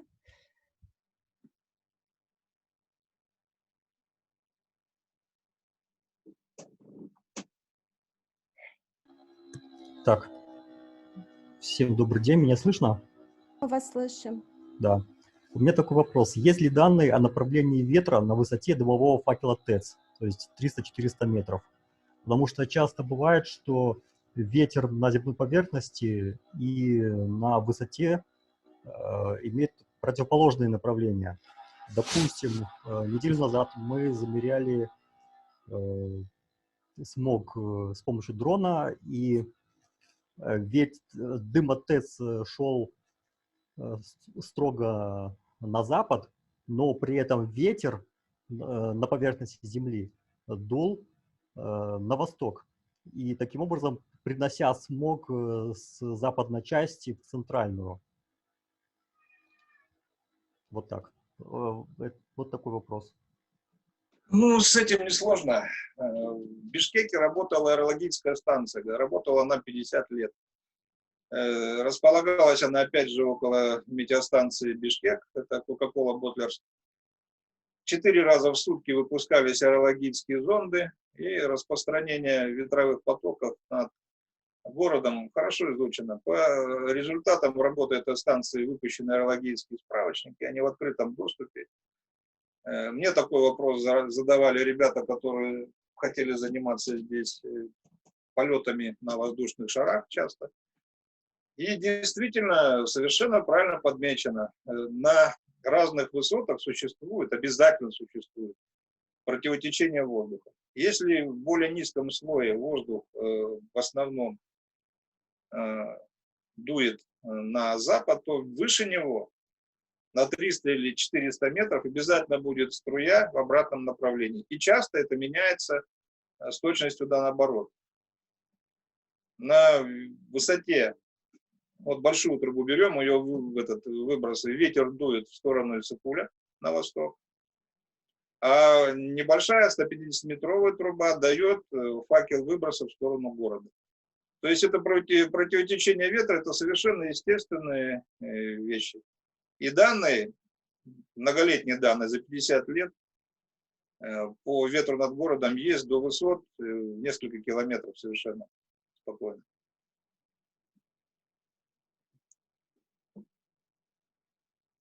Спасибо Спасибо. большое. Позвольте, пожалуйста, передать слово Мирима Самбаевне, замдиректора Кыргызгидромета.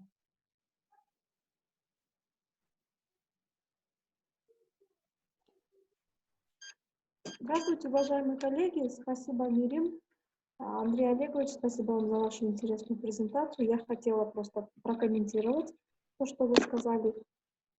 С 2016 года Гидромет проводит мониторинг по определению количества пыли по фракциям. Это автоматическая станция, которая в рамках проекта с Финским метеорологическим институтом была установлена. Насчет исторической базы данных, Гидромет проводит наблюдение за качеством воздуха в городах примерно с конца 60-х годов. Эта база данных есть, но большинство этой информации находится в твердом носителе. Сейчас мы проводим работу, чтобы их перевести хотя бы в формат Excel, ближе к, ну, наверное, с 90-х или даже с конца 80-х годов база данных, она уже оцифрована. То есть, когда у нас запрашивают информацию, мы стараемся ее оцифровать, чтобы можно было дальше ее обрабатывать. А, конечно, более старая информация, она находится в твердом варианте и требует оцифровки, что у нас потребует еще времени. Хотя, в принципе, эту работу тоже в рамках какого-то небольшого проекта можно проделать. Насчет датчиков, которые будут измерять PM2,5, PM10, то есть фракции пыли и диоксид азота в том числе, недорогими датчиками. Эти датчики закуплены в рамках проекта САБР, экономический коридор Бишкек-Алматы называется проект. Они уже устанавливаются в городе Бишкек, их 50 штук, они все запланированы, мы их запланировали установить, все эти датчики в городе Бишкек, 26 из них уже установлены, прошли калибровку, 24 из них сегодня, завтра, возможно, к следующей неделе они уже будут установлены, и в феврале месяце, это получится, наверное, к концу февраля, мы планируем на сайте их запустить. То есть на сайте в онлайн-режиме будут видны данные с 50 датчиков. По PM2,5 это уже точно, по диоксиду азота и еще идет небольшая работа по калибровке. Потому что таких датчиков, которые бы определяли диоксид азота, у нас в Бишкеке еще не было, и у нас идет небольшая разница с нашей профессиональной автоматической станцией, на базе которого мы проводим калибровку этих датчиков. Еще был вопрос от Аймгуль Керимрай, да, я, наверное, отвечу, какой уровень СО2 в Бишкеке. Как раз мы с Мирим планируем еще одну презентацию по результатам мониторинга гидромета. Это, если я не ошибаюсь, следующая пятница, 12 февраля, где мы будем говорить о результатах наших данных. Диоксид серы, наблюдения по содержанию диоксида серы в городе Бишкек тоже ведутся гидрометом. И в том числе автоматической станции тоже. Там будут очень интересные данные, так как наши посты, работающие в ручном режиме, находятся почти все, скажем, в центральной части города. Раньше это город был не такой большой, когда их устанавливали, и на них, по данным этих постов, концентрация диоксида серы небольшая, потому что они находятся в таких районах, где нет сжигания топлива, то есть где дома отапливаются центральным отоплением. Да?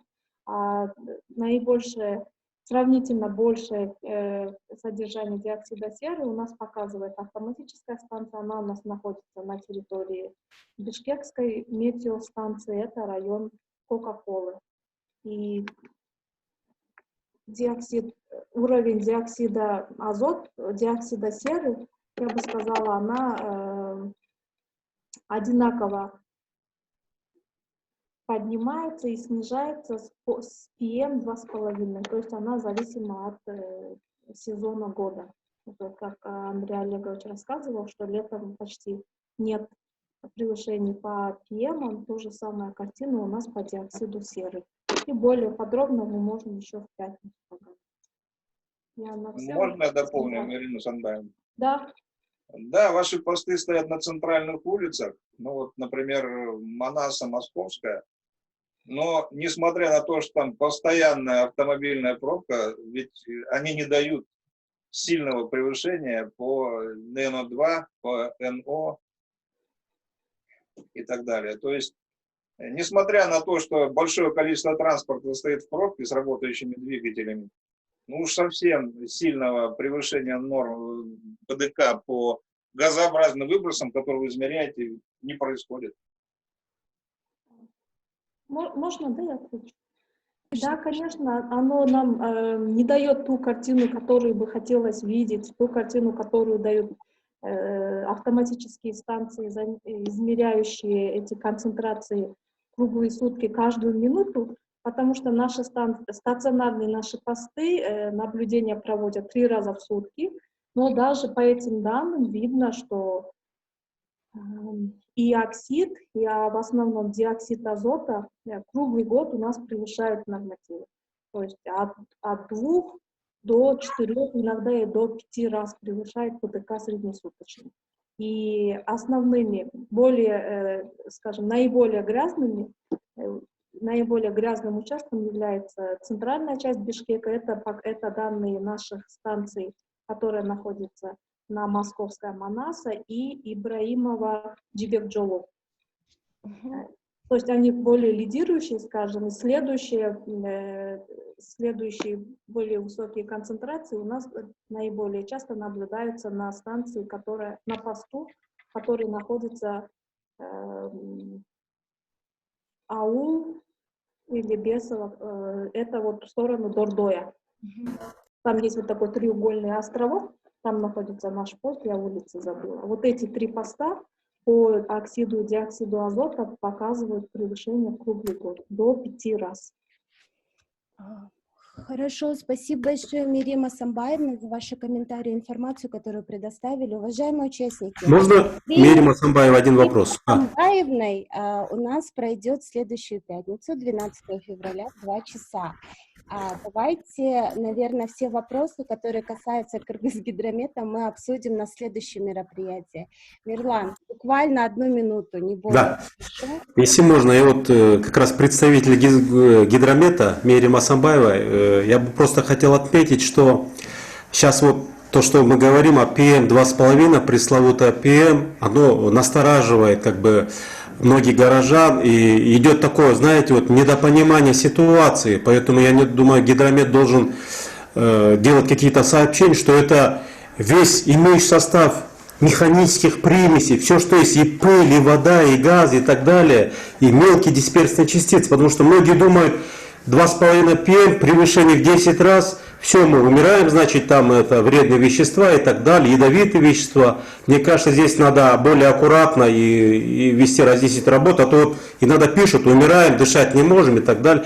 Что сказать, это механическая составляющая, которая, конечно, и содержит вредные вещества, но... Спасибо. Меня понятно было или я не... Милана, здравствуйте. Вы, наверное, меня узнали, я одна из ваших учениц. Настя, вы нам преподавали. Да, я совершенно согласна с вашим комментарием. Мы стараемся как можно больше и комментировать, и информировать население. Ну, пока это получается вот совместно с активистами, общественными организациями. Спасибо.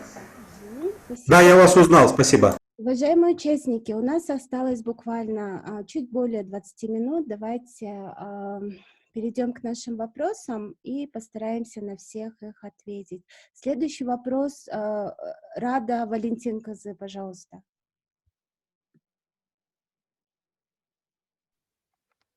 Здравствуйте. Я хотела узнать по поводу неправильной застройки города, не новостройки, а вот именно хаотичная застройка строительными компаниями, в том числе в центре, и в микрорайонах влияет ли это как-то на смог?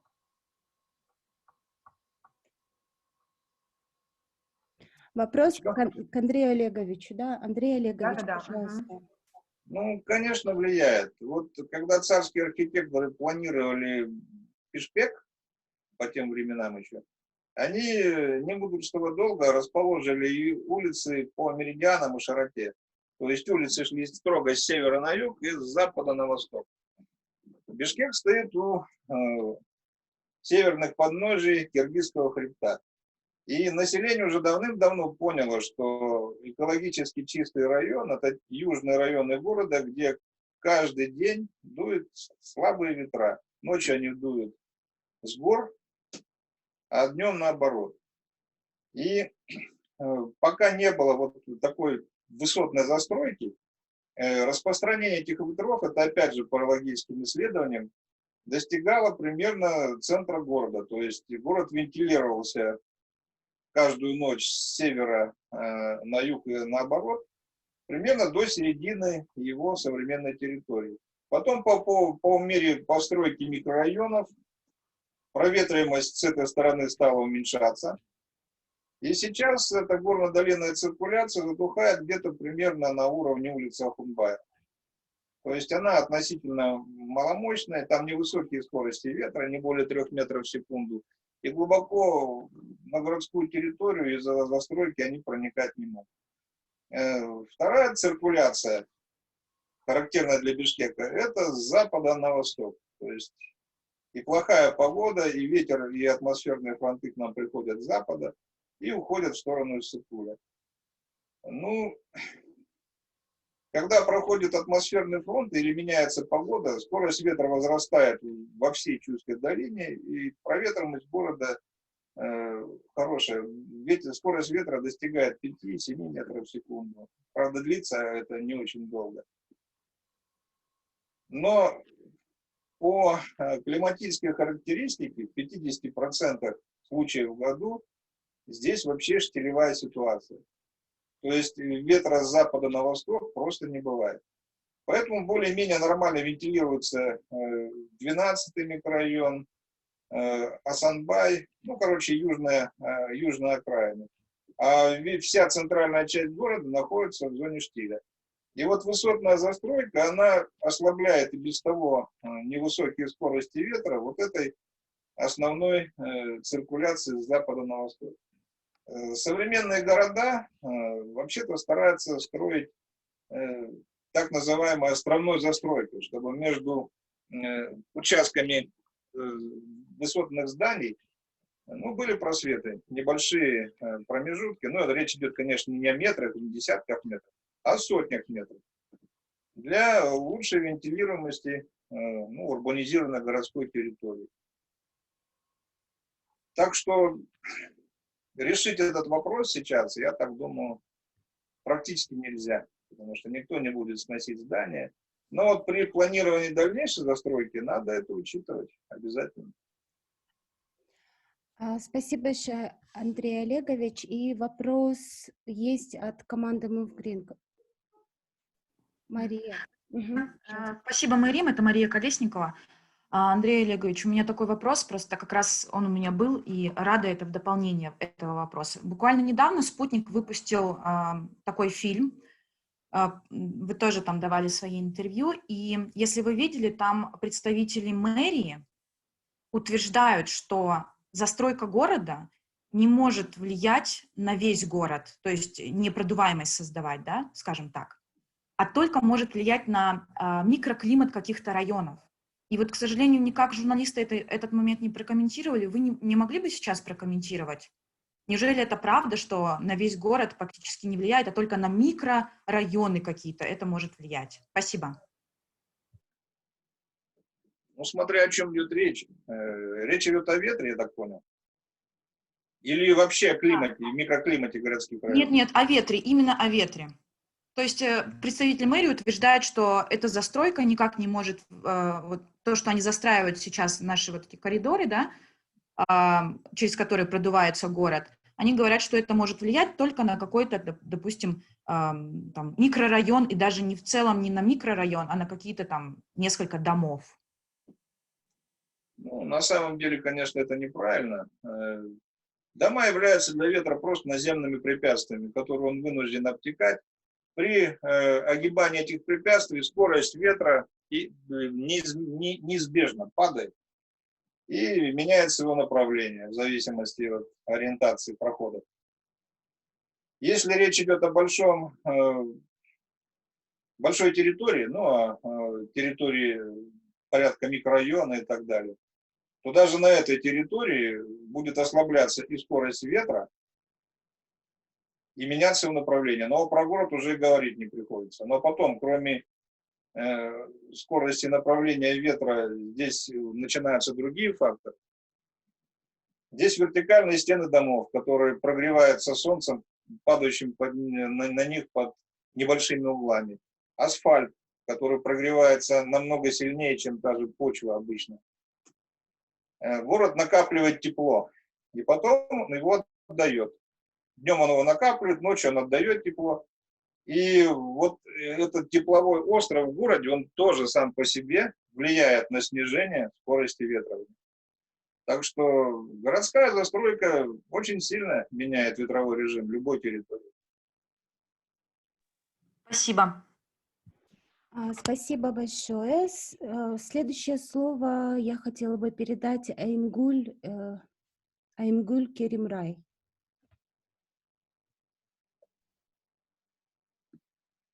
Здравствуйте. По-моему, вы уже ответили на мой вопрос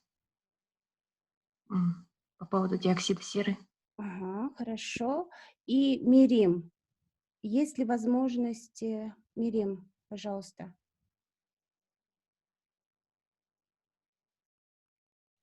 Вы писали свой вопрос в общем чате.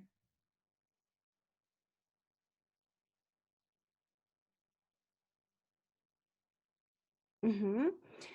Хорошо, тогда позвольте, пожалуйста, его озвучить самой. Есть ли возможность лимитирования автомашин в городе Бишкек? Я вот не знаю.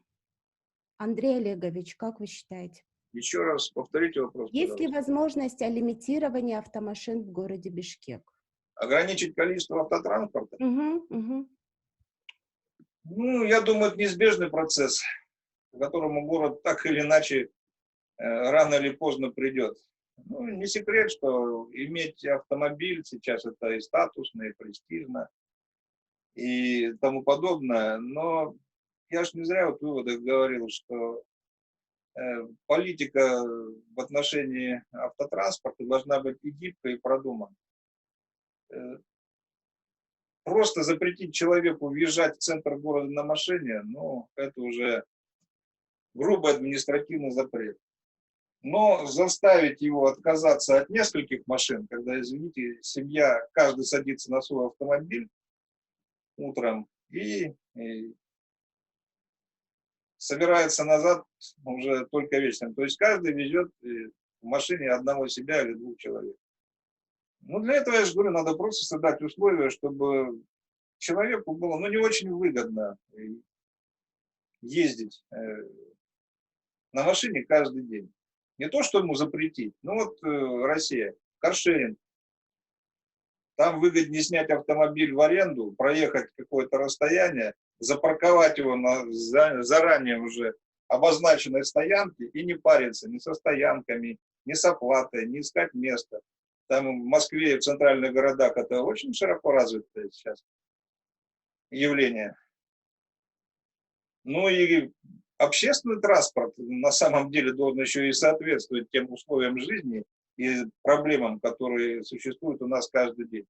Я, например, не поеду на машине лишний раз никогда, если я могу сесть на автобус и доехать за те же 20 минут и не искать потом парковку, не платить за нее и так далее. То есть вопрос сокращения машин в городе неизбежно к какому-то логическому концу придет. Но опять же, это не должны быть грубые административные меры. Поднять налог, поднять цены на бензин, запретить машины там дольше 10 лет выпуска и так далее. Это ни к чему не приведет. Действовать надо, ну, скажем так, по-человечески аккуратнее. И на самом деле, если подумать, методов сокращения машин в городе, мотивационных методов, можно придумать очень много. При этом не сильно затрагивать интересы автовладельцев и вообще человека как личности. Но еще чтобы добавить, вот есть хорошая поговорка, что экология государства зависит от толщины кошелька его граждан. Это оправдывалось всегда и везде, оправдается это и у нас. Я думаю, что при определенных условиях содержать большое количество машин в одной семье станет просто невыгодно и бессмысленно. У меня все. Мгм. Хорошо, спасибо большое. И вот один из участников, к сожалению, я не знаю его имени, не могу прочитать, потому что здесь или номер телефона, здесь очень много цифр. 868 69 59. Вы не могли бы представиться и задать ваш вопрос, пожалуйста? Здравствуйте. Меня слышно, да? Да, слышно. Да. Мгм. Так, у меня будет вопрос по Вы самому не могли процессу бы горения. представиться? Меня зовут Нурбакыт Абдибеков. И у меня вот вопрос по процессу горения угля в котле. То, что мы топим, это каракичинский уголь, бурый уголь. Это получается, есть летучие вещества там, и там по составу. И бурый уголь надо сжигать с подачи вторичного воздуха. То есть у меня стоит котел, и никакого дыма. То есть я топлю этот каракичинский уголь, никакого дыма. Я вот хотел бы, вот, может, стоит модернизировать котлы города Бишкек, чтобы вот этого дыма не было. И там в процессе горения там происходит там угарный газ, там моноксид угля, там всякие там эти. Может, это все дожечь надо с подачей кислорода. То есть, чтобы было полное окисление воздуха, ну, как бы, вот этих процессов. Ну, то, о чем вы говорите, это возможно, во-первых, только на промышленных больших установках, а не на, скажем так, обычных отопительных печах частного сектора. А потом при сгорании любого углеводородного топлива неизбежно выделяется весь букет газообразных и выбросов взвешенных веществ. Это диоксид серы, моноксид и диоксид азота и многое-многое другое. Другое дело, что вы говорите, вот у вас дыма нет, ну, скажем так, ваш котел дает хорошее сжигание, и нет ни дыма, а нет копоти, сильной заметной копоти. С точки зрения смога, копоть – это основной компонент, который требуется для его образования.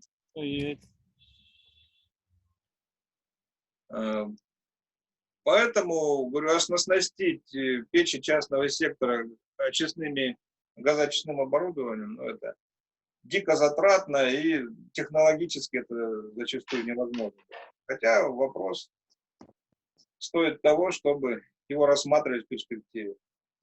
Если Ну, будут... как, Я слушаю. если сделать как бы отверстие в котлах, да, в существующих котлах, ну, это как бы там, провести трубу там где-то на 20 сантиметров, да, до самой точки горения, то, мне кажется, то можно будет, потому что у меня и так работает котел. И по поводу опыта Монголии, они обогатили уголь кислородом, да, то есть кислородоносителем. Может, у нас без обогащения кислорода, угля можно подавать этот кислород и как бы улучшить сам процесс. Потому что там образуются пиролизные газы, и пиролизные газы могут быть Ну, источником загрязнения. на самом деле промышленные котлы все так работают. С принудительным поддувом, с пиролизом, с дожигом. То есть, ну, Я это... имею в виду именно котлы частного дома. То есть у меня вот 16-киловаттный котел стоит дома. Ну, я уже говорил об экологических печах. Конечно, какую-то модернизацию печей частного сектора можно и нужно проводить. И монголы 5 лет потратили на то, чтобы разработать и внедрить такие печи. А параллельно они законодательно запретили изготовление и продажу буржуек. То есть печей с прямой вытяжкой. Там серьезные меры применяются к местному населению с точки зрения качества отопления. И ваше предложение, ну, если его рассмотреть на хорошем профессиональном уровне, может, в нем и есть большой смысл. Но на что у нас? Лаборатории, институты. Вот выйдите туда и пусть подумают. В любом случае, это интересно и приятно, когда население задумывается об этом и предлагает реальные меры для решения проблемы. Хороший вопрос был. А по поводу как бы испытаний, к кому можно обращаться там для замера дымовых газов там? Я точно знаю, что лаборатория по качеству угля есть на ТЭЦ. А по поводу замеров из непосредственно вашей трубы, ну, если мерить все, то нужна целая, ну, не лаборатория, а нужна установка, которая будет мерить как минимум 5-6 веществ. Если мерить только пыль, то, в принципе, для этого достаточно датчиков на уровне таких, которые используют Move-Green или бытовые датчики, они достаточно хорошо и точно покажут концентрацию взвешенных веществ, мелкой фракции ваших выбросов. Спасибо. Хорошо, спасибо большое. Уважаемые участники, у нас осталось буквально 10 минут до завершения данного мероприятия. И вот у нас есть вопрос от Дмитрия Ветошкина. Дмитрий, пожалуйста. Всем добрый день. Спасибо большое за презентацию, за данные такие раскрытые. У меня вопрос. Проводили ли вы исследования корреляции озелененных территорий и загрязнения воздуха? Вот у нас мы делали точные замеры по PM10, но корреляцию, например, по PM2,5 мы не обнаружили. И увидели очень четкое влияние озелененных территорий на температуру города. А есть ли данные именно по PM2,5, либо загрязнителей атмосферы? И где можно с этими данными ознакомиться? Спасибо. Я не думаю, Дмитрий, что вы найдете такие данные, где бы то ни было. Что касается корреляции с температурой воздуха и озеленением, это, конечно, это прямая связь. Любая зеленая территория повышает влажность, снижает температуру воздуха, бывает на несколько градусов. Люди заметили и знают это давно. А вот скоррелировать концентрацию пыли мелких фракций и, так сказать, степень озелененности территории, ну, я думаю, это сложно. Потому что вот те замеры, например, которые проводили, ну, Move-Green, по-моему, год назад, летом, в различных частях города, у них выездная проверка была. Они показали, что очень сильно меняется концентрация пыли, даже в зависимости от удаленности от дороги. Вот, например, в Востоке 5 меряешь на тротуаре рядом с дорогой, получаешь одно. Зашел во двор, за дом, который стоит вдоль этой же дороги, концентрация падает намного. А вот, конечно, это просто, ну, скажем так, защита от дороги. Эту мелкую фракцию поднимают машины при своем движении. А вот попробовать привязать это к плотности и зеленых насаждений, даже не знаю, что посоветовать. Теоретически-то ясно, что зеленые насаждения за счет повышения влажности и снижения температуры плюс оседания на своих листьях должны, ну, хорошо фильтровать воду. Но прямых данных об этом нет. И вот еще такой короткий к этой же теме вопрос. Вот мойка улиц, потому что у нас вот сейчас парковки не санкционированы, все паркуются на почве. Вот как вы думаете, мойка улиц и вот использование дренажной системы для снижения именно пыли, крупных частиц, поможет ли эта практика мэрии снизить количество загрязнений, например, в весеннее время, после зимы? Спасибо.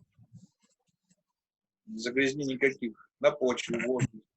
Воздуха, потому что вот эта вот мелкая пыль, которая остается после зимнего периода на тротуарах, на дорогах, с помощью машин, вот она, вот мы видели то, что вот весной прям домой приходишь, все ноги, все ботинки, все в грязи. Вот, Если возможно, не PM2,5, то PM10, да, может быть? да, PM10, я про PM10 говорю, про крупнодисперсные частицы. Ну, PM10 не такая уж крупная фракция, но, конечно, любая мойка, особенно при применении поверхностных активных веществ, которые связывают пыль потом, даже ту, которая осталась в трещинах асфальта, там, конечно, она резко уменьшит концентрацию пыли в воздухе в городском. Примерно то же самое делают и обычные осадки. То есть вот прошел дождь, промыл воздух и смыл с асфальта в ливневую канализацию, истоки, все то, что лежало на нем. Уважаемые участники, позвольте, пожалуйста, передать слово для вопроса Марии Колесниковой. Да, спасибо большое. Я просто... Остается мало времени, раз нет вопросов. Андрей Олегович, у меня такой вопрос. Вот возникает он часто на конференциях или круглых столах, когда вот активисты и государственные тоже, ну, чиновники встречаются по вопросу воздуха. Так вот, последний раз был такой вопрос, что мы не используем для замеров, Кыргызгидромет еще не использует для замеров AQI, индекс качества воздуха, да? А мы замеряем, и тоже Movgreen тоже делает эти замеры в концентрациях PM2,5. И тогда чем же отличается? То есть там даже был один раз на одном мероприятии, нас, к сожалению, попытались обвинить в том, что AQI не нужно использовать, AQI всегда показывает выше цифры, чем если бы мы замеряли их в концентрациях. Те же PM2,5, но нам это не совсем понятно, потому что, насколько мы понимаем, AQI на Air Visual использует только PM2,5 и больше ничего не замеряет. Не могли бы вы, пожалуйста, если вы сможете ответить на этот вопрос? Ну, на самом деле прямые измерения, конечно, должны вестись в прямых единицах. То есть это либо в миллиграммах на кубометр, либо в миллиграммах на литр, если речь идет о жидкости. И потом уже пересчитываться в относительные единицы.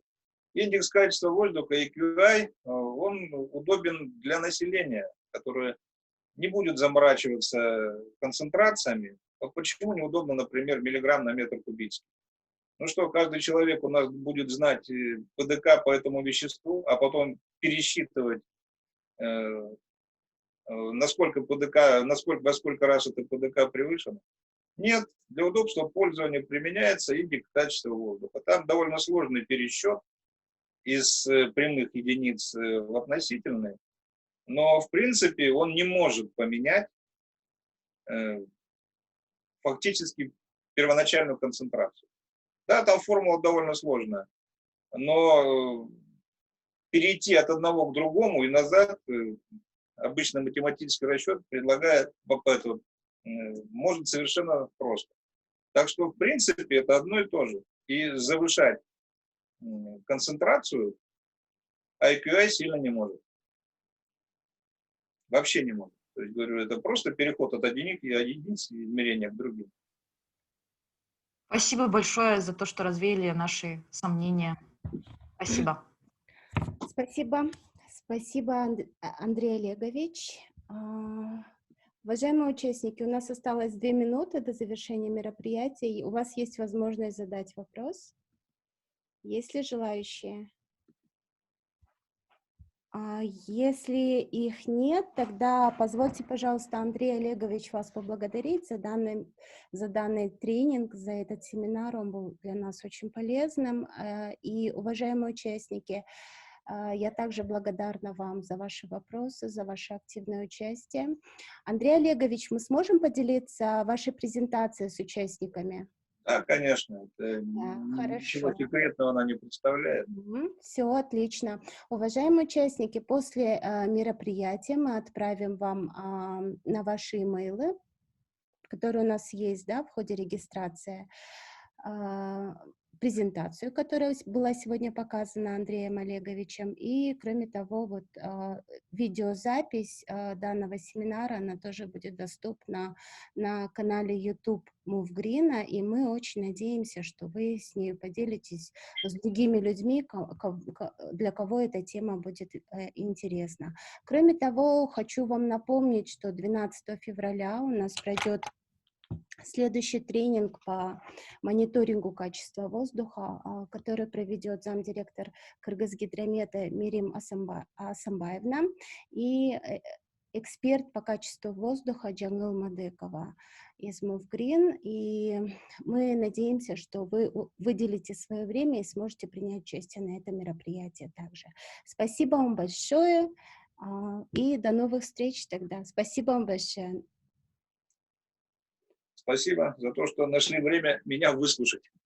Спасибо вам большое. Столько полезного, интересного получили. Андрей Олегович, вы крутой. Спасибо. Спасибо всем тоже. Андрей Олегович, спасибо. Спасибо.